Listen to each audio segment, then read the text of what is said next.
Don't ever let somebody tell you you can't do something. You got a dream. You gotta protect it. You want something, go get it. Period. What's up, guys? Jay Bandy here with the For the Love podcast, episode 20, and I have a special guest here, Dominick Izzo. Dominick, what's going on? How are you? Thanks for having me today. Absolutely, man. I'm pretty pumped to have you on. Been following you for quite a while. I think a lot of people are starting to see you out there a little bit more now because you're making a lot of great points, bringing a lot of good information out to people. And you're a retired police officer. You did how many years? From 01 till 2019. So cumulatively, my was done for this would have been my 19th year coming in now. Okay. So a long time, a lot of experience. I'll give you a story about what happened to me today as a police officer, and quite ridiculous, very exhausting. So right now I'm working in the jail, and I'm doing fingerprinting because, to be honest, after 14 years and a lot of stress, it's a good spot to be in. So I like it, and I come in today at 7 a.m. This guy gets arrested. He gets shot the night before. Somehow he goes back to the scene that he gets shot at. They're doing a search warrant or something. He's causing a ruckus there. They arrest him for criminal trespassing at the scene where he gets shot at. So now he's in jail overnight. I come in at 7 a.m. to fingerprint him. I fingerprint him. We're giving him a PTA to leave. He is angry because he's getting a PTA because he's homeless and he wants to stay in the jail. Okay, so now we release him. About 20, 30 minutes later, I usually go get my breakfast every morning. I'm looking for my wallet. I'm like, where's my wallet? I can't find this thing. And I always have, I'm very meticulous, so I always have my shit. But I'm like, all right, maybe I left it in my car because I had a lot going on this morning. So I go back to my car. It's not in there. I'm like, where the fuck is my wallet? So basically, I leave. I'm like, maybe I left it at home. I start to drive home. I'm like, let me look at my accounts. I look at my accounts. Oh, it's being used. I'm like, motherfucker. So, okay, here we go. So, I'm just thinking putting two and two together because when we release people, they walk right out of our police department and our vehicles are right there. There's nowhere that our cars are secure. People could get to them all day. Long story short, this dude robs my wallet out of my car right outside the police department after leaving the jail, okay? So now I'm pissed.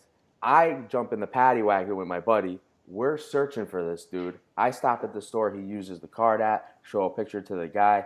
He's like, yeah, he was in here. I kicked him out because he was trying to use the card, yada, yada. I put a broadcast out for the guy. It's so funny. I cancel all my cards, right? And one of my buddies that's working texts me. He goes, bro, don't cancel your cards. We're going to get this guy. I'm like, I'm not going to risk it. Fuck it. I cancel all my cards, which is a pain in the ass. So literally, probably 20 minutes after that, they call me. They're like, yo, we got him. So I had like $50 in the wallet in cash. He used my card to buy like Dunkin' Donuts and stuff. Ends up taking $20 and buying PCP. Gets caught with the PCP on him. Ends up coming back to the jail. And I had to tell him what was up. That was my morning. Criminals are enterprising. Outrageous, okay?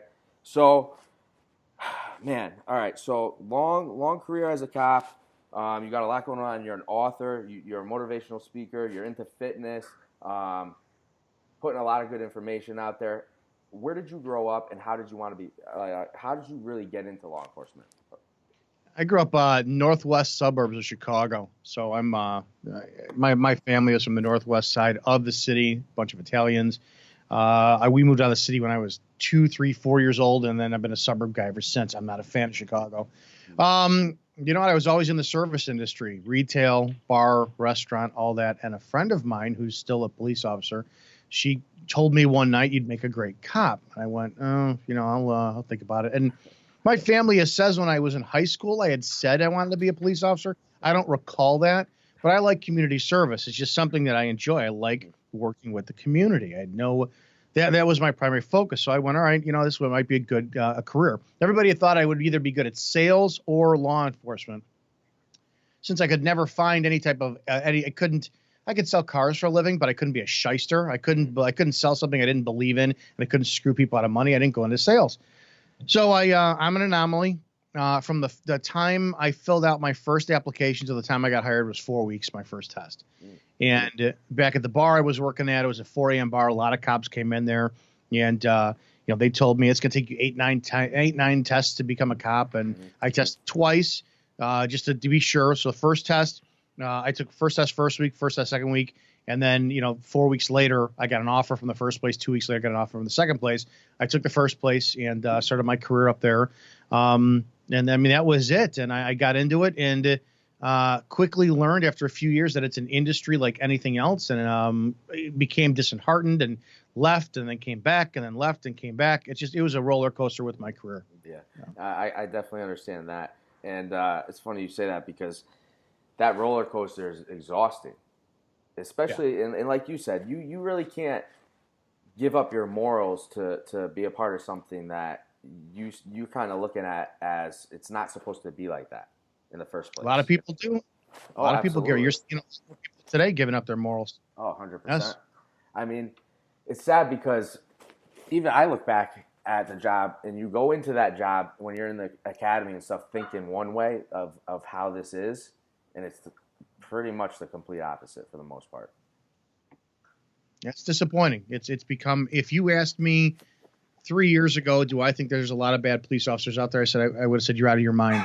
The more today, even today, the more videos I'm looking out in this time of pandemic watching cops. Yeah. I never thought I would say this. And we used to have this saying in the academy, knowledge of one is knowledge of all.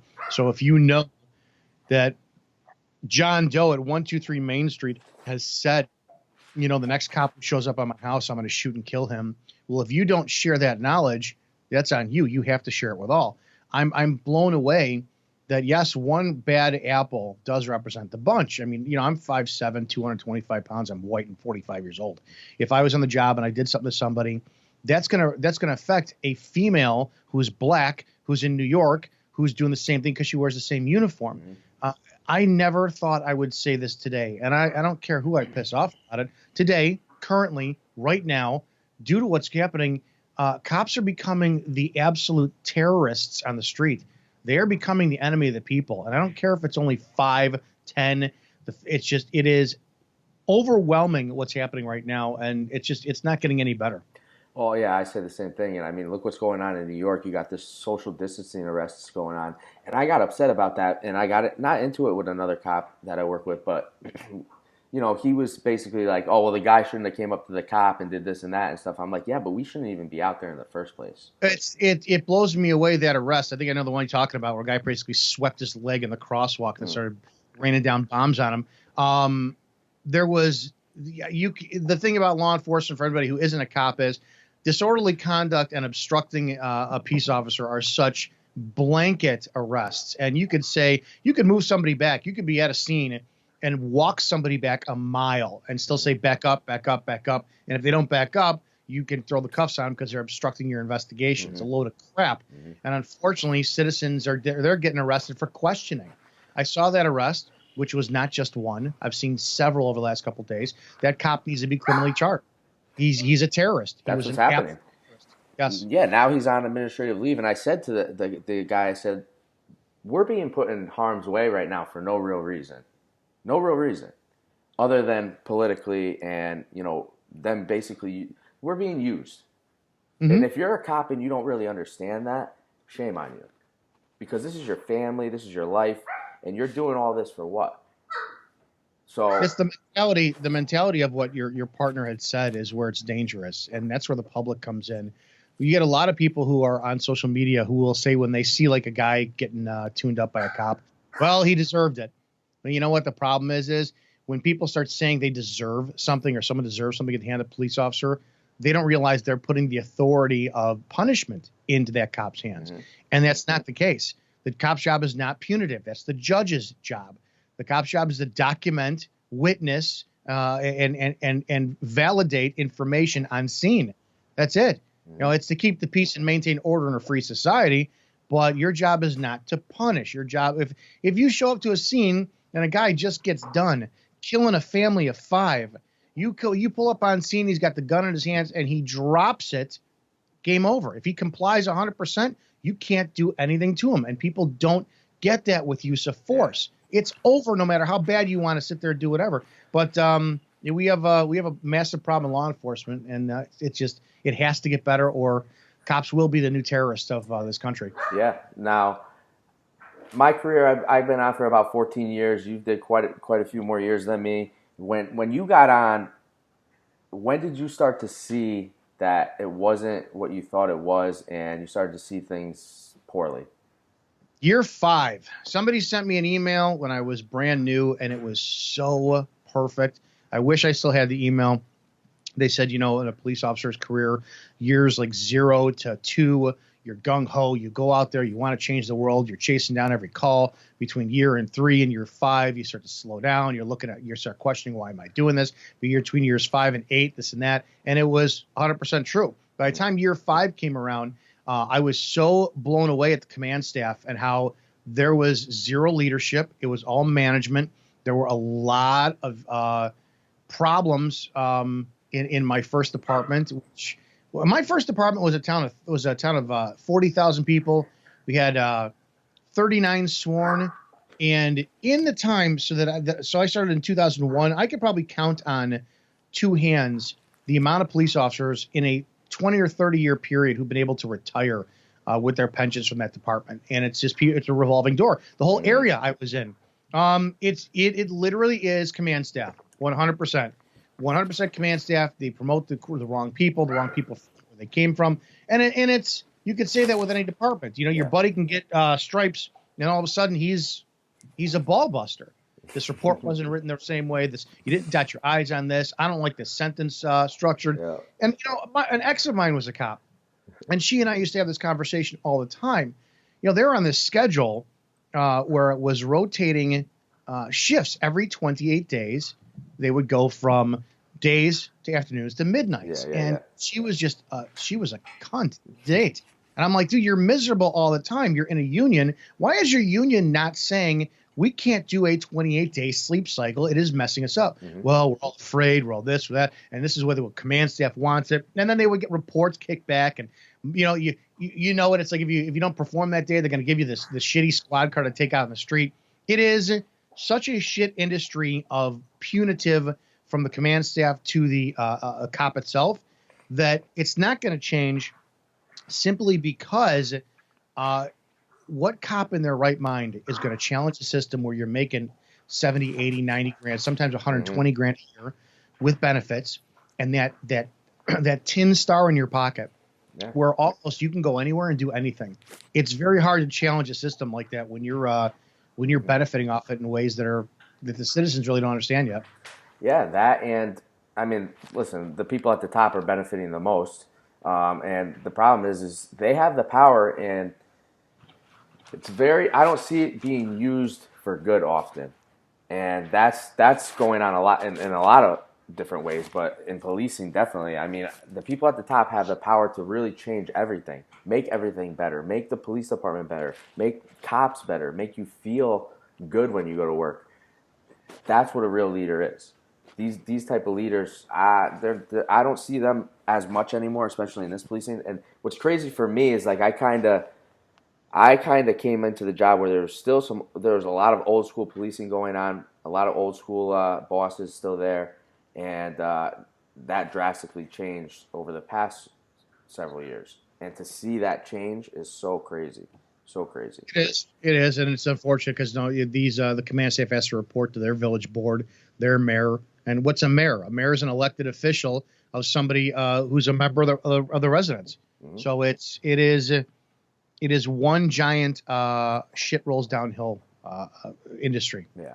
So it's funny because you kind of have a similar personality to me, where, like, you believe in doing the right thing, staying true to yourself, and not giving up on your morals for that, and that comes with a lot of backlash for the most part. When did you start getting that? I'm assuming you got that. I left my first department after 5 years because I wanted the canine bad, and I wouldn't sleep with a village trustee.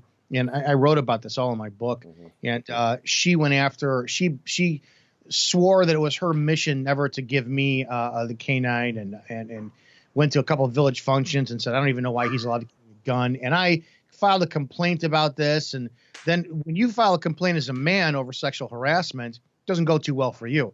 And I was so blown away with how I was treated. I'm like, screw this. At the time, I still had ties with the bar industry. So I just left. I abruptly left. I sat there. I was so pissed off in my department. I just turned in my resignation, and a week later I said, screw this, I'm going back to the bar industry. I was gone for about 6 months, went back into a second department, which bordered the first town that I was with. So it was the same area, same content, same stuff. I was there for a year and a half, 2 years. And my God, the good old boys club there was ridiculous. There was a man who owned a 4 a.m. bar in that town. And you had your problems, 4 a.m. bars, drugs and fights and all this and blah, blah, blah. And I pissed him off by sitting in the parking lot across from his across from his bar, where he thought I was poaching DUIs. I was reading a book. I was lazy. So I flashed on my overhead lights, which he didn't like too much. So he told the mayor, and the mayor, since that department was non-union, the mayor recommended they terminate me. Well, I spoke to the chief, and I went, no. And the chief goes, listen, you have to resign, or in 2 months they're going to find another reason to fire you over. So I lasted another month in there, and then I said, screw it, and resigned. The mayor happened to be the son of the bar owner. So you can see how that. So I went, screw this, I'm done. I took a few years off, went back into the private industry, the gym industry, all that kind of stuff. Then I decided to give law enforcement another shot with my current last department, which was bordering those two towns, all the same area, same crap. Everybody told me not to. Everybody said, don't do it. Do not work for this chief. I'm glad I did. It was the greatest experience of my life. My chief, which I will not give him credit, his name is in my book. I did not know how corrupt he was. And every time somebody says something corrupt us, everybody thinks it's a perception issue. No, mine was. I was the golden boy. I went back into law enforcement. I busted my ass. I said, I'm going to shut my mouth. I'm going to do my job the right way. I'm going to ding every DUI that's in the road. I'm going to do the job the right way. I became defensive tactics instructor. I became use of force instructor, a department liaison with community services, field training officer, top DUI officer. I was on their entry team for no-knock warrants with the battering ram. I was on our NIPUS, which is Northern Illinois Police Alarm Systems, so our version of SWAT, for a few years. I loved the job. Until one day, we find that our cameras, our body cameras, which are WatchGuard body camera brands out of Texas, if any of you guys have them, they're a great camera, but we found out, wait a minute, why am I being recorded in the bathroom? No. So we found thousands of hours of our cameras recording us all nonstop. The cameras were never off, even in sleep mode. So if you guys have WatchCam or WatchGuard, they have a proprietary feature which is called record after the fact, which your department has the capability of turning on, which means even when it's in sleep mode, even when it's off, it will record video non-stop. So we went, what is this?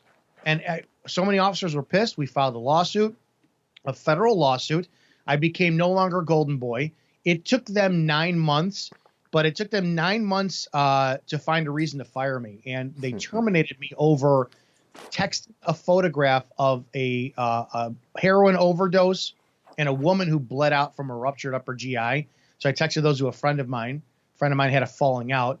Friend went to the department to complain about it, and then they terminated me. Took me 3 years, but I got fully reinstated and I was allowed to retire. Okay, because they said, hey, resign, and we'll cover this up. And they always ask that. They always say that. Said, nope. They said, no, but I'm in a unique position. I'm not married. I have no kids. Yeah. I had other sources of income. I was the same way. Yep. I said, I will not take this because I did nothing wrong. I was also a union president, and I was fiduciary on the pension board. So anybody who thinks you're safe in your department, you're not.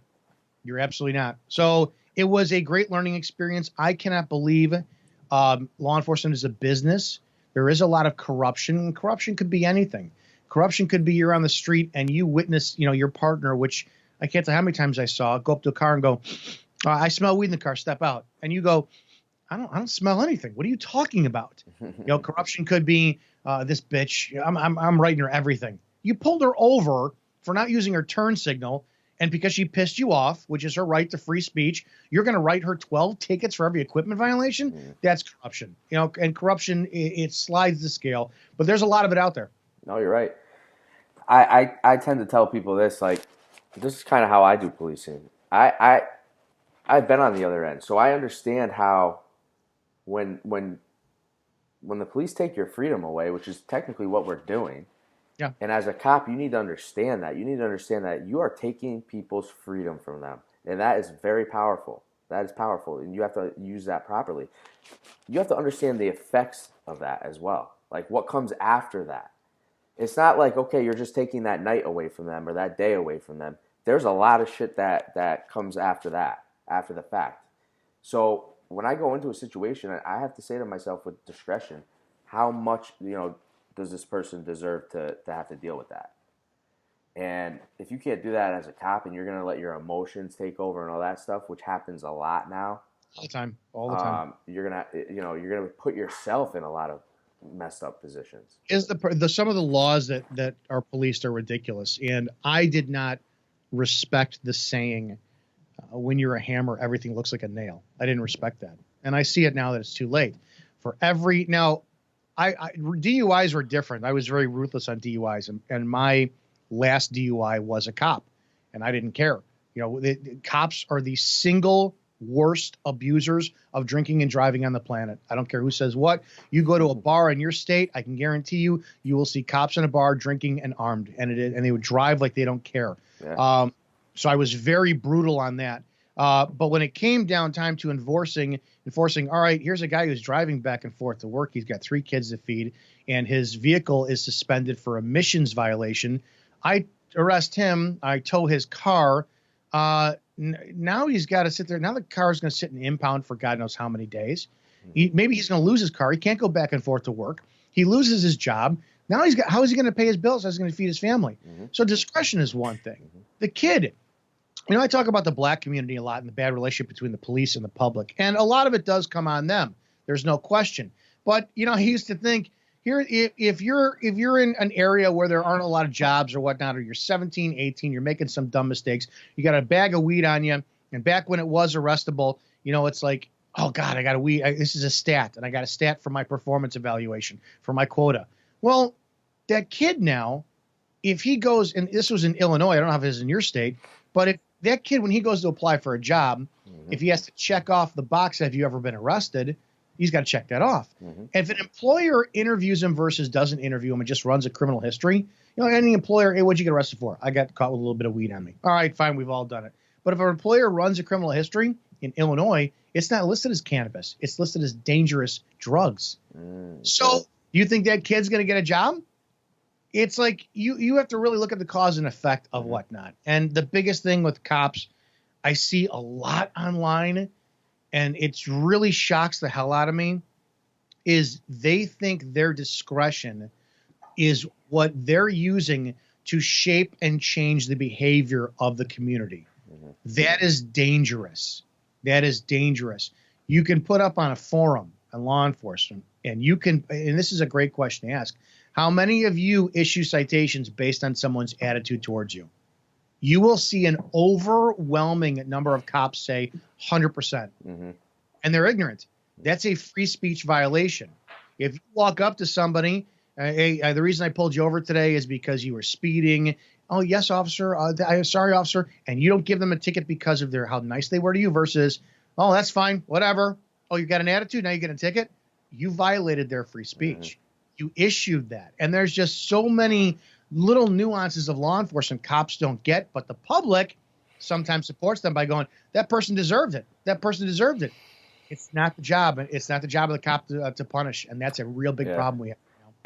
It is true that you kind of hit the nail on the head with that one, because, like you said, our job is just to basically, we work for the statutes in reality, federal and state law. That is what we work for in the Constitution. So all these other emotions, yeah, sure. Like if the person's not a bad person, you want to cut them a break, that's on you. But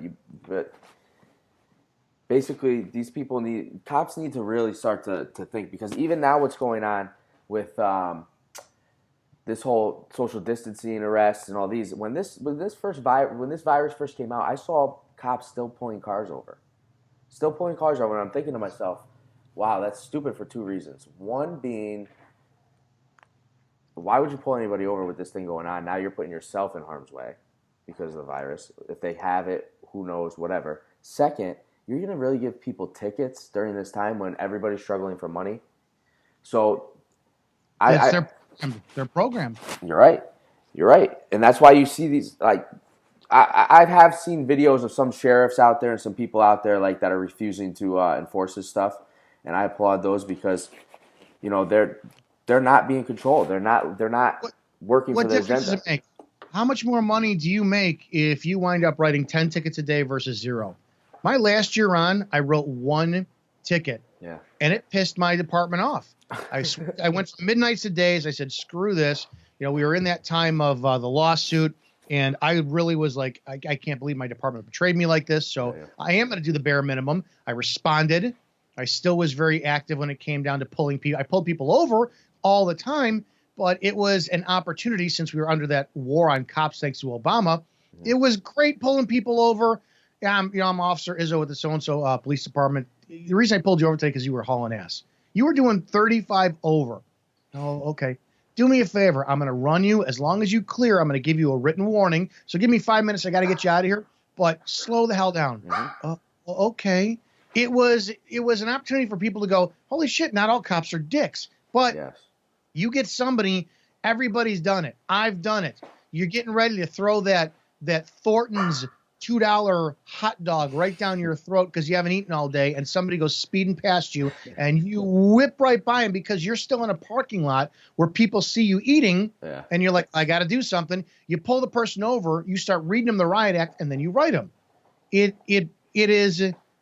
blows my mind how nobody gets paid anymore for the amount of tickets you write or arrests you get. We had a performance evaluation in our department, which quickly went to the wayside after I exposed it online. But what we knew would happen did happen. You had to get an average of like 41 points per day in order to meet your quota for the quarter. And if your points were below that, you had a evaluation period, and if it didn't improve, you had retraining, and if it didn't improve, you could be put on the opposite shift. If you wanted days of seniority, you'd be put on midnights, and if it didn't improve, you could face termination. So what's easier? If I got to get 48 points for that day, or a minimum of 36, and it's 2 points per traffic stop, what am I going to do? 20 traffic stops? Or if it's 4 points for a misdemeanor or 7 points for a felony, you're automatically going to start going after the higher number of things. Oh, look, it's 10 points for an open door. You're gonna try to find any business with an open door. We watched it happen. We had a kid in FTO. He pulled a woman over, got her out of the car, searched the car, smelled cannabis. He wrote the passenger a ticket because the passenger had cannabis on him. And the driver, he went through her purse because cannabis laws then, I don't know how it is now, gives you the authority with probable cause to go through everything in a vehicle. A person's clothes, car, purse, everything. Went through her purse, found a single oxycodone pill, loose.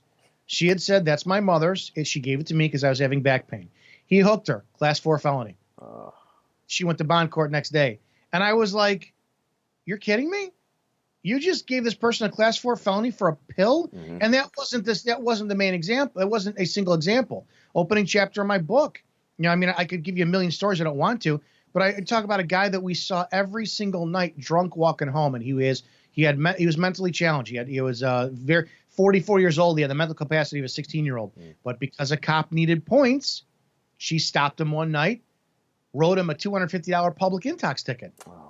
And that was the beginning of my career with my chief going down because I wrote him an email saying, we can't enforce public intox. It's against the state statute. Wouldn't get an answer from my department. I became a massive thorn in their sides when I started fighting for the community. And it's a bad place to be because your department, I don't care who says what, there is no blue wall. And anybody out there, the second you start challenging or questioning, you will see nationwide how you are hated among your peers because of law enforcement, because you question this. It is such a, and I mean to be insulting on purpose so that cops will wake up, but it is such a drone mentality. Cops do not think for themselves. They will follow almost any order out there, including this social distancing.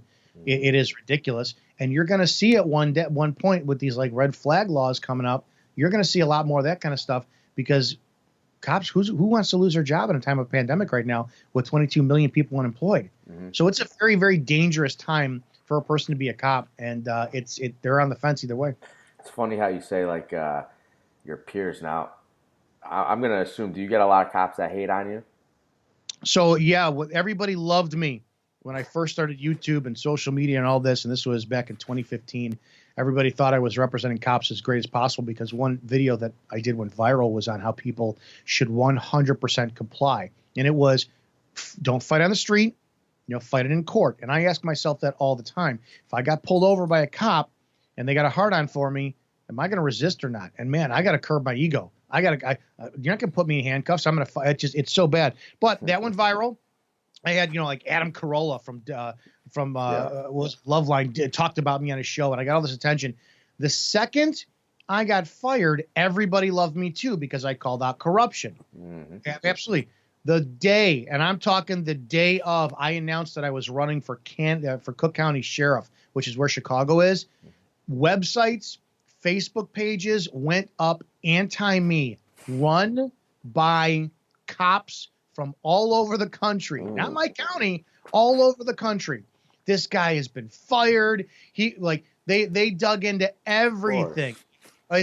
He was never a full-time cop. With my second department, I was part-time, but they take one information. He wasn't a real cop. He was fired for this. It's like, are you kidding me? I spent so much time defending myself. We're going, I don't give a shit. Fast forward 2 years later, I don't care. If a cop hates me, I couldn't give a shit. Yeah. I do get now, and this just shows the level of education with police officers too. And again, I know I'm being offensive on purpose because I'm hoping they'll wake the hell up. But I get public hate from patrol officers. I get private inboxes of praise and appreciation from command staff, from chiefs, from federal agents, from lieutenants, from people who know how screwed up things are and want to change. And I'm always like, you can't open up your mouth and say something.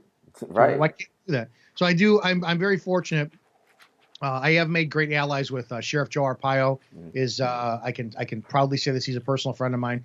Sheriff Richard Mack, who runs the Constitutional Sheriffs and Peace Officers Association. He's a friend of mine. And these are two major men in the nation who have really fought for constitutional rights and in law enforcement. But I've had the honor of connecting with Bernie Carrick, NYPD commissioner during 9/11. Okay. So there's a lot of guys at the top who are still making a noise, but it's the street cop. They're just proving that they're hired done muscle, and they really have to wake up.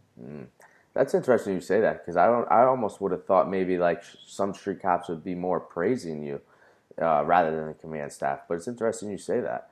No, because I'm taking away their authority to just, to do what they want in the streets. I had some guy the other day puts up online. I put up something online that cops have to, this whole you're an enemy of the people if you violate the Constitution and blah, blah. And some guy sat out there and said, well, you don't know what these animals are like on the street. You're a suburban cop. And I'm like, well, yeah, you got to be in like Chicago, which Chicago cops are just a breed of their own. But it's like if you're showing the public, if you are willing to write online that these people are animals that you need to keep in line, you are dangerous. Dangerous. And I don't disagree with that statement to a degree, but at the same time, vocalizing that shows how dangerous you are to the community because you're a one-trick pony. That's all you. That's the proving of when you're a hammer, everything looks like a nail. Yeah. So what I want to kind of touch on is obviously you get the hate because you're very outspoken. You speak your mind, you keep it real. A lot of people can't handle that. Now you say I'm going to put it how you have it on your Instagram page. You're a follower of Christ. You don't represent, like, you don't say I'm a Christian, I'm a Catholic, I'm this. And obviously you get a lot of controversial comments and stuff from people because they claim that you're not really upholding the Christ, beliefs. Because I say shit, piss, fucking cunt. Right. Yeah. Because I'm cursing, right? Mm-hmm. But there's the difference. You know what? And I say this all the time. I was raised Roman Catholic, and I went to Catholic grammar school from first grade to eighth grade. And I'm Italian, and I wanted to be a priest up until I was 15. Then, after years of battling with the Catholic Church, I have a friend of mine who's also Italian who sat there and exposed me to a small book called Christian Answers to Catholic Questions. And people will ask, well, where do you pray to Mary in the Bible? You don't. And there's a lot of things that I didn't realize. By definition, the Catholic Church is satanic. And what I mean by that is that they put themselves as authority over the Bible. This tradition, that tradition, they're putting their traditions over the word of God, and that's the Bible. That makes them satanic. And I'm like, all right, I got to steer away from this a little bit. Christians are hypocrites. They are. Now, I fall into the category of Christian, and I serve Christ, but I can't stand Christians where I put up a post the other day. I'm a piece of shit. I'm a sinner. I'm a womanizer. I'm very proud and arrogant and prideful and boastful, but Christ is my king. And then you get the Christians. Well, just by saying that's not going to save you. You have to do this. You have to do that. Christians are so eager to tell you what you are doing wrong instead of what they're doing to correct their behavior. So I can't stand Christians to a degree, and I'm one of them because they're hypocrites, and I'm a hypocrite. Don't get me wrong. Where they want to save you, they don't want to save themselves. And the very, very, very few number of Christians that I do talk to, they were more of the way that I wanted to advocate the word, the message, which is I didn't want to associate with people who are constantly turning the other cheek, because I'm not a turn the other cheek guy. I don't care how much Christ says it. I have the hardest time doing that. I am the sell your cloak by a sword guy. And I didn't gravitate towards that. So the guys that I gravitated towards they never said, here, let's do some Bible study today. Let's do this. I don't want to do it. I spent 8 years in grammar school doing it. I know the Bible. They were like living life until I went to them and said, hey, listen, you're very well versed in this. Can you explain this to me? And I looked at it the same way of anything else, like sales versus marketing. If I try to sell you a pen, you're not going to want to buy it. But if I live my life and I'm having a great life and you're like, oh my God, why are you so happy all the time? Why are you in a good mood? Why are you fit? And I say, well, it's because I own this pen. You're going to want to know more. So there's sales versus marketing. So I gravitate towards the people who are themselves and let you come to them finding Christ. Mm-hmm. So I don't get that whole curse thing. A curse is, I hope you burn in hell. I hope you get AIDS and die. I hope you get coronavirus and bleed from the eyes. That's a coronavirus. Christians who have a problem with me saying cunt and shit and fuck, those are people, really? Yeah. There's a ton of people out there who are truck driver mouths, and those are the people I want to associate with. So that is the number one complaint I get is, how can I be so vocal about my sins, arrogant, selfish, prideful, womanizer, adulterer of married women, but you claim you're a Christian? Because that's my journey. That's not yours. Right. So I can't stand them. Now, you say the womanizer. Now, mm-hmm. Do you believe you are that? Absolutely. There's no question. Okay. So what is the story behind that? Why? That was based on an insecurity. When I was younger, I couldn't get a date to save my life. And when I got into the bar industry and found how easy it was to take a woman home by just going, you're coming home with me. Oh, no, I'm not. You're coming home with me. They would go, I found power in assertiveness. I found power in being absolutely very aggressive with what you want. And, I talk about this on our show on Wednesdays. We have an Adult Wednesdays, and how women do want that alpha caveman male, no matter how much that bullshit #MeToo movement exists. I talk about that, and I found of how my addiction was just chasing women. It was just getting ass. It didn't just anything. And I found such a power in that to compensate for insecurity. And I realized over the years that I was literally using people to get over my stuff. And I have changed to a degree, but I have not changed that behavior. I still find a great thrill in saying, I want you, you're mine, get it, love that chase. But I acknowledge that now. some people have drugs for an addiction. Some people have money. Some people have booze. Mine was sex. Mine was womanizing.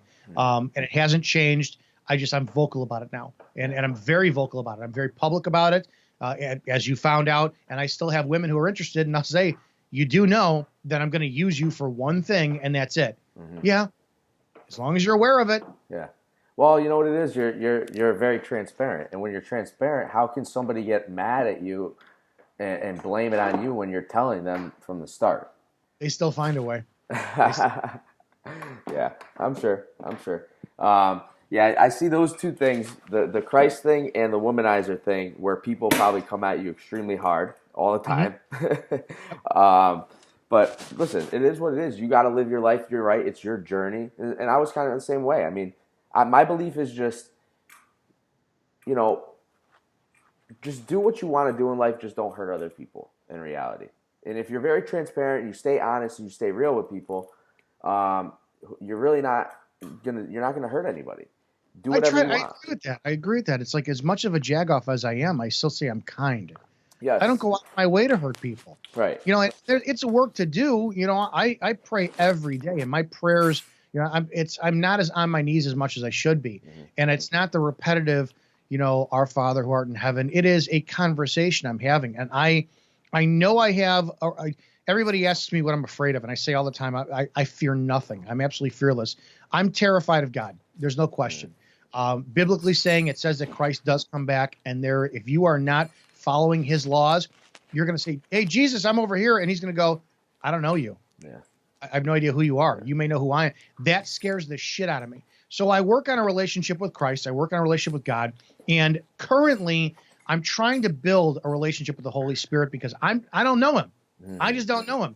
And the Bible clearly says you can sin against the Father and be forgiven. You can sin against the Son and be forgiven. You sin against the Holy Spirit, you can't be forgiven. That scares the shit out of me. So although it's any other addiction, I'm very aware I'm addicted to my vices, and I work on them on a daily basis, but the transparency is the most important thing to me.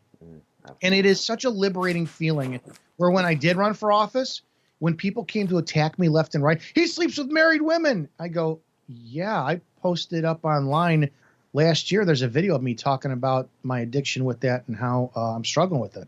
What else you want to attack me on? When your dirty laundry is already out there and people have nothing to attack you on, morons, and I have to say this is how stupid police officers are. And a lot of them are. And a lot of cops will come to me and say, oh, you got fired from 3 departments. And I'll go, no, I got fired from 1 department. And if you actually look at the history, it shows how piss poor your investigative skills are. But being as transparent, I love being so transparent, so that when they come at me with information, it's like, no, I did do that, or I didn't do that. You have nothing. There is nothing anyone can attack you on, and it is a great feeling. So that's why I'm so public about things, so that when I die, I don't care who says what about me, but what they cannot say is that I am not exactly who I say I am. My integrity is the only thing I can leave behind, and I want to leave that behind. I feel 100% the same way you do, and that's kind of how I live my life. I'm the same way. Like that, being transparent with people. My thing is this: when you have a conversation with me and you walk away from me, you might hate me or you might love me, but you'll know at least you got something real. And respect, absolutely. And that's all that matters to me. That's all that matters to me. And you're right. It's very liberating feeling knowing that you're free with yourself. And not a lot of this world is like that. 100%. So, yeah, it's sad to see that stuff. It's sad to see a lot of people living their life not really even knowing who they are, and that's why they're able to be controlled so easily by their professions, by social media or celebrities or all these other things. So when you talked about earlier, like with Obama and policing and how that really changed, that's how I got into really following politics. I never was really huge into it, and when I started to see how it was affecting our careers, I was like, okay, there's something going on here. And that's when I started to look more and more. And disheartening is an understatement to see what's going on, not even just on a local level of like corruption and abuse of power, but if you could see that happening in such a small town or a local government, what do you think is going on at the top? And most people are blind to it. 100%. How did you start getting involved in all that with the politics? Because I know you speak a lot about that as well, and what's going on with it today. So how did that start? I was disappointed in Obama. I was a Republican. I fall into libertarian now. Keep the government out of my business. I am a Trump supporter, and I will be voting for Trump in the election. But it was Obama, and I sat there with my father and watched him get inaugurated, and I'm like, this man's going to change the world. He's the greatest orator in the history of the world next to Adolf Hitler. There's no question. Adolf Hitler able to convince a group of people to wipe out a race. You have to be some kind of amazing orator. And Hitler was the greatest orator in history. Obama follows him up. I was enamored by the man's ability to speak, his passion, his charisma. And then one day goes before a camera and says the Cambridge police acted stupidly when they arrested the black professor for trying to break into his own home. And I couldn't believe a sitting U.S. president would criticize law enforcement like that. And then it was the meeting with Black Lives Matter. And then it was the going down to the Dallas police officer's funeral with the 5 of them shot. And he made that speech completely about race. I was just so blown out of the water. I never wanted him to fail. And I've done some video content, which had got some very substantial views, pleading with him to lead the nation. I could not believe how horrible it was. And that's why I ran for office. So then when I ran for sheriff, I started looking into politics. And I still come at it from a middle American point of view, the middle class point of view, where I'm not completely political on every level, but at the same point in time, too, I refuse to be ignorant anymore. But it was that Obama's press conference talking about how the Cambridge police acted stupidly. I just could not believe that our leaders could do something like that. And that was his declaration. That was the open declaration for the war on police. Yeah. He right there made it possible for every Tom, Dick, and Harry to go, oh, the police really do suck if our president is saying so. And that was it. That was the moment. Yeah, same. I mean, I started to see the vision and how the not even just the power, but the respect was being lost for us, and how hard it was being. And then when you start to see the politics playing in a part, then you start seeing the people that are supposed to have your back really being more politicians than police officers. All these things, very disheartening. It's terrible to be honest. It's made the job so hard. But I look at it and I see these young kids coming in now onto this job and how easy it is for them to be brainwashed into doing this stuff because they don't know any better. They're coming into a generation that's a disaster. And they're going to think it's normal because they don't know anything more. That's the community's fault for not getting involved and demanding a different change for the hiring process. The state that mandates or determines the requirements for peace officers, they need to change at 30 years old. There's no reason today's day and age that a 21-year-old male shows up at a home between a couple in their 40s, 50s, and 60s having a domestic dispute and then makes the decision on what happens. Today, not even remote chance in hell. And the problem you're going to get is a bunch of kids who have zero experience in life sitting at roll call one day, and sergeant's going to come in and say, we have to go to John Doe's house, 123 Main Street today, and remove their guns for their safety. Okay, yes, sir. Yes, sir. That's what you're seeing on the street with this social distancing crap. You have non-life experienced children policing your streets. And I don't care who was in the military. Thank you for your service. There's a reason why they take you in the military. It's because an 18-year-old, if you put an 18-year-old and me side by side and say, hey, up that hill, over that hill is a bunch of bad guys. Go up there, blow up this C4. You may die, but we will take care of your families for life. We'll name 3 schools after you, this and that. The 18-year-old is going to go for glory. I'm going to go, don't we have drones around here? The 18-year-old is willing to take orders. They're yes, sir kind of people. That's what you're getting in these candidates, college educated. I have no college. You're taking people with no life experience. And the bad part is yes, there's a bunch of people out there who unfortunately are perpetuated with influence by social media. In Chicago, you'll get white kids who go to the academy. They live on the north side. They're in white neighborhoods. But what happens? They get thrown into the black neighborhoods. And the problem is that during the time in the academy, they've got their feathers all, I'm going to be a cop. I'm going to be a cop. and Chicago is their own animal. You know, I'm going to be a Chicago cop. And then they're constantly hearing from old timers. They're constantly seeing on Facebook, social media makes the black community look like nothing but savages. So hammer and nail, what happens when they go down to a 75th and Vincennes and they're working in that neighborhood and it's an all black neighborhood. All they see is what they've been just perpetuated to fear. And you're going to get different outcomes. So it's if we return to the concept of community policing and we return to the concept of the Constitution, things would be solved. I am not above, and it's a very interesting balance to say, because I said before that it's not the police's job to punish. When somebody's head needs to be bounced off the squad car, their head needs to be bounced off the squad car. The exact same thing I learned in the academy. Shooting people is a good thing when they need to be shot. If people would return to the basics and the fundamentals and not take the job so fucking personally, law enforcement would be a lot better today. Yeah, no, you're 100% right. 100% right. Too much emotion involved. So you started getting into all the politics and stuff, seeing what it was doing to policing. Same here.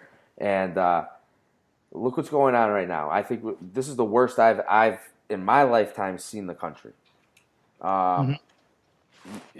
You say you're a Trump supporter, you're going to vote for Trump. I'm the same. I'm not a politic guy, but I like him because he's done everything he said he was going to do. Correct. So for me, that's why I respect him and that's why I like him. Now, it was funny. I was watching a video. You had that guy who claimed to be Q come on. Yeah. He ended up getting indicted or getting locked up, right? Yeah, twice. He got arrested for, they said it was some type of extortion or online threats, and then he violated the terms of his bond, and they locked him up again. Yeah, so Austin Steinbart or whatever his name was. Yeah. Very odd. So I just don't understand how this dude was running with that story, and he was actually getting people to believe him. Look at David Koresh. Look at what is the other guy? Jim Jones with the Kool-Aid. He's a brilliant guy. He's brilliant. You look at Adolf Hitler. If you're able to convince people Jews are bad, they are not human, and you're able to convince your people to wipe them out, that's a brilliant leader. Yeah. If you're Austin Steinbart, who is 20-something years old, is married, says, I'm from the future, my future self is contacting me, and I'm going to tell you, he is a genius. You got to give him credit. You have to. And anytime I criticize him, his people will attack the shit out of me online. And I'm like, this guy's a... If I were him, I would be like, you have to send me $100 a week, each one of you. I don't know how he's not making money or if he is, but yeah, that's wild. He violated the terms of his bond by not proving his employment with whatever agency he claimed he was with. Yeah. And they threw him back in lock. Unreal. Yeah, that was funny that he was claiming that. And then, you know what's pretty funny is the fact that you have a spot-on Alex Jones impression. Spot on. It's legit perfect. I was watching it the other day. I'm like, holy shit, that sounds just like that dude. Yeah, I found by accident. That's a good one though to have right now. But so I kind of really want to know like your belief on this whole virus. If you think it was a biochemical weapon, you see the guy that just got suicided. Yeah. The researcher. Come on. Yep. Come on. No, I have talked to a couple different people. Dave Champion, who's Dr. Reality, Dave Champion on YouTube and Facebook, all social media. He's also law enforcement. He's also former military, ran for Nye County Sheriff. The guy's all tatted up. He's the one guy probably in the world I will never debate because he will rip me to shreds. I asked Dave flat out, do you think this is a bioweapon? He said no. I am privileged to know Dr. Rashid Buttar, who is going viral. He's on everyone's podcast lately. I'm very lucky. I was the second show that Doc was on, and he and I talk not frequently, but frequently enough. And I believe every word he says. Yeah. I believe that COVID-19 is real, but I don't believe it's as serious as it is. We have seen, like in my state, Illinois, at a press conference just 2 weeks ago, them admitting if you go into hospice for cancer and you die of cancer and you have COVID in your system, it's listed as a COVID-19 death. Another woman posted online that her daughter went to the emergency room 3 times or 4 times for trouble breathing. Every time she went in there, they listed her as a new COVID-19 patient. So I do not believe the severity of it. I believe it's legitimate. I believe this pandemic is a joke. I believe it's 100% political.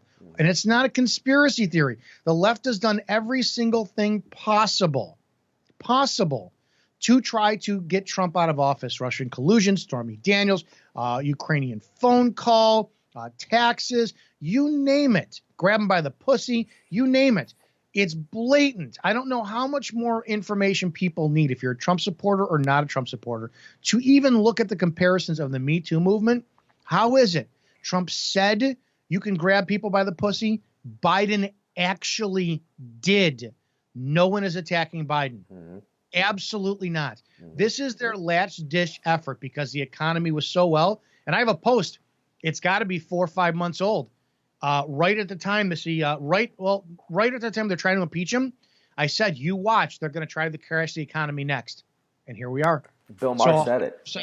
Yeah. Bill Maher said that. How do you, it's just like ideological terrorism. How do you fight a religious organization? It's not like Nazis. It's not like Korea. Mm-hmm. It's not like the Vietnam War. You're fighting an enemy that you can't see. Yeah. And it's so easy to brainwash people to be terrified of them. It's Bird Box. Oh God, yeah, 100%. And it's funny because I saw today how like somebody made some post about they have a friend that works in D.C. and basically all these Democrats are out there laughing and loving it, and apparently Pelosi is like basically threatening and forcing these governors of the Democratic states, such as mine, Connecticut, to stay closed. And could you picture, I don't mean to interrupt you, but could you picture, and this is how, as much offensive as I get, the American police officer doesn't understand how powerful they are right now. You have 50 people controlling the lives of 328 million because they have the police at their disposal to say, enforce this. If every cop stood up and said, no, the governors have no power. Mm-hmm. If people say we're going back, people are not going back to work because they're afraid to get arrested. They're not driving because they're afraid to get pulled over and arrested. If cops just said no, they take away the government's power. Yeah, no, 100%. And the people need to say no too. Oh, you know, if they just look what they just did to that lady in Texas, she's going to serve 7 days in jail. Yep, those aren't cops. Those are not cops. Those While you're letting criminals out. Yep, I'm even surprised because that was in Texas. I'm a little even surprised for that. Yep, that cop who put his who put her in cuffs, he needs to be doxxed. I truly believe that people need to protest outside his home. 100%. He is not a cop. He's a domestic terrorist. That would be an illegal arrest, no? I mean, depending on what they're trying to charge her with. No clue. The look at the guy who opened the tattoo parlor. Right. And he went there and he handcuffed him too. He's another domestic terrorist. So how do you do that? Do you have to be that bored where you got to go? What kind of a cop are you? This goes back to command staff. Command saying, and I know this, again, I wrote about this in my book where I was a new guy 3 years on. And it's my one guy called the police department, talked to command staff, and said, I want my neighbor arrested. Long and the short of the story, it was a village police fire commissioner member of the board. He didn't like the fact that his neighbor was doing work next door that bordered his property. So they tried to get me to write a report that showed the neighbor did intentional criminal damage to property to his old decrepit chain link fence. I had to go to the state's attorney to try to get a warrant for this guy who was putting in post holes to put up a 6-foot privacy fence. And I said, there's no criminal element here. They denied me a warrant. I went back. My sergeant said, rewrite the report, go screen it for another warrant. All because the police fire commissioner said that he wanted this guy arrested. So I can, and I begged the state attorney, please do not give me a warrant for this. I can't do this. That's probably one of the first instances I knew how corrupt law enforcement was. It's the same thing. I can picture some guy at roll call. You got to go down to John's tattoo shop today and you got to arrest this guy. If that cop, I'd be like, no, but that's me. I have no children and I'm not married. Mm-hmm. So if they said do it or we will terminate you, fine, I'll fight it with my union.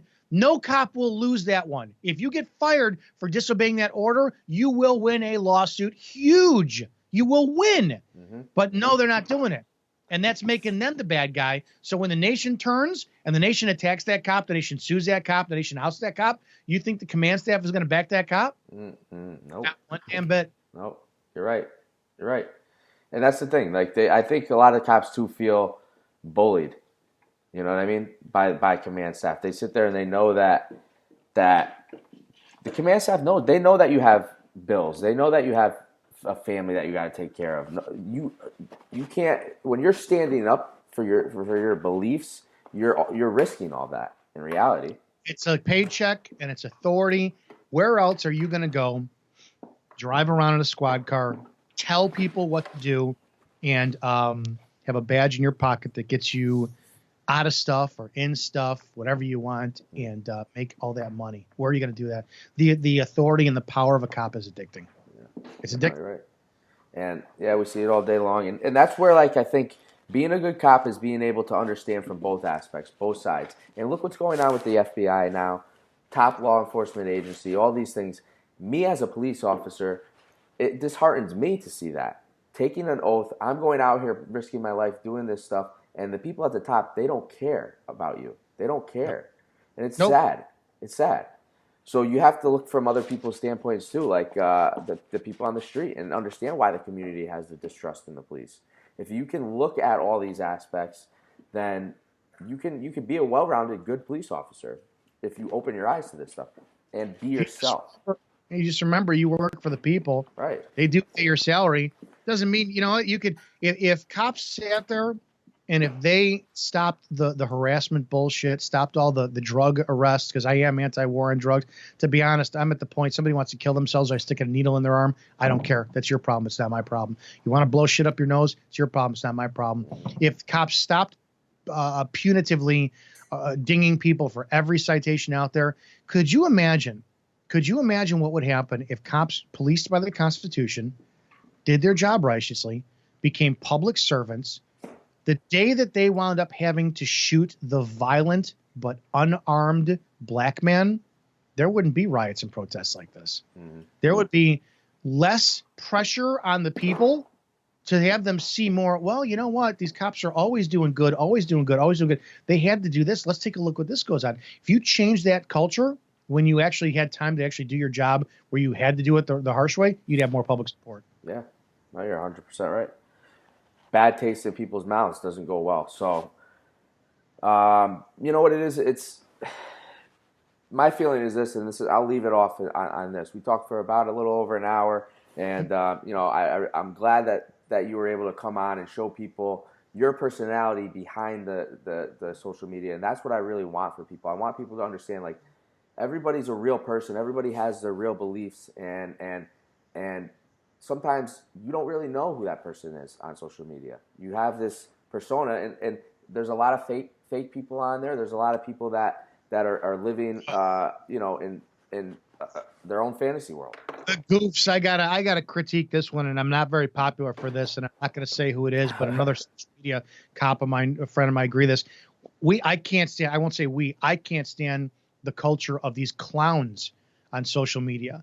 Hey, I'm a police officer, so-and-so. If you give me 5,000 likes, I'll go do this, I'll go do that. The videos of the pranks that they're doing, all the female fucking cop fitness models who have their tits out like crazy. Listen, I was one of the guys, take your shirt off because, hey, I'm built. I don't mind that. But are you a cop or you are an entertainer? Yeah. Which one are you? Yeah. So I have a problem with today's day and age with all the goofy cops out there. And I'm going to tell you something, too. I will say this. Several big named, well-known police officers out there. I don't know if they're still cops or not. I do get people, can you help me? Can you help me? Can you help me? I got fired. Not too long ago, there was a sheriff's deputy who was fired after an inmate threw a walker at him, and the officer, the deputy, threw the guy into the cell. And the sheriff had said the use of force was excessive. It clearly was not. It was all caught on there. I contacted a dozen of the big named social media guys who have 500,000 plus followers. Mm-hmm. And a few of them got back to me. And the bigger named ones were like, said, listen, this is what's going on.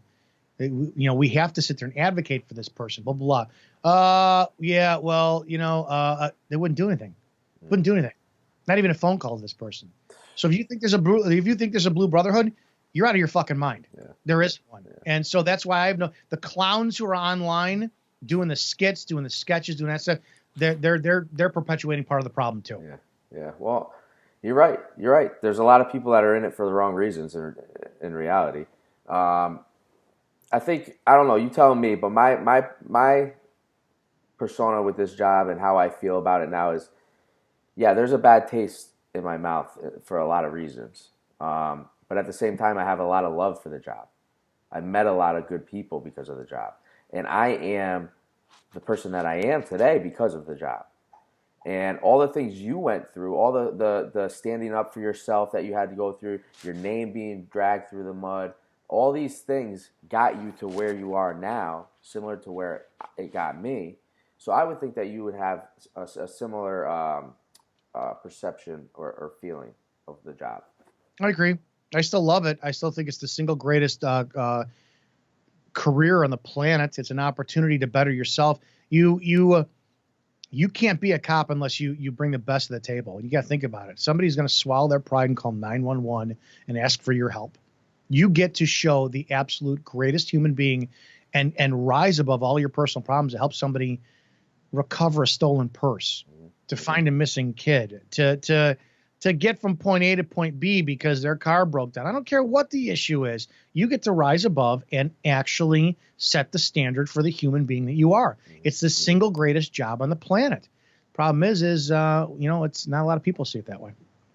Yeah, you're right. And I feel the same way. Well, guys, episode 20 of the For the Love podcast, Dominick Izzo. Dominick, give the people the name of your book as well as where they can find you on social media so that they can follow you just like I do. You can go everywhere on our main website is izzo.us, izzo.us. My book, For the Badge, everything you need to know before you become a cop is there. We have our cigar there. Our coffee is there. It'll link it to our YouTube channel, Facebook. We have a nightly show on Mojo 50 Radio, Monday through Friday, 7 p.m. Eastern. It's live. It's a 2-hour show. You can find all of that at izzo.us. Awesome. So, guys, make sure you go check that out. You already know where to find us. Instagram, Facebook, you know where the show's streaming. I'll have all the links there for you. Dominick, once again, thanks for coming on, man. I'm really, I like to say I'm proud of you as a person, man, for going through everything that you went through and staying true to yourself. That's why I bring people like this on, because I want people to understand that, life is hard. Life is hard. But if you want to be something in life and you want to be a specific person, you have to stay true to yourself, keep it real, and do it for the love. That's what the whole brand is about. And you seem to have done that. So I'm very proud of you, my man. I appreciate it. Thank you. Keep doing your thing out there, giving a lot of people some motivation and information. That's key right now because we're not taught things like this in life.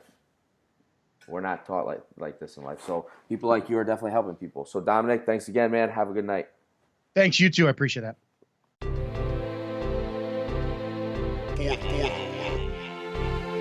Don't ever let somebody tell you you can't do something. You gotta dream. You gotta protect. You want something, go get it. Period.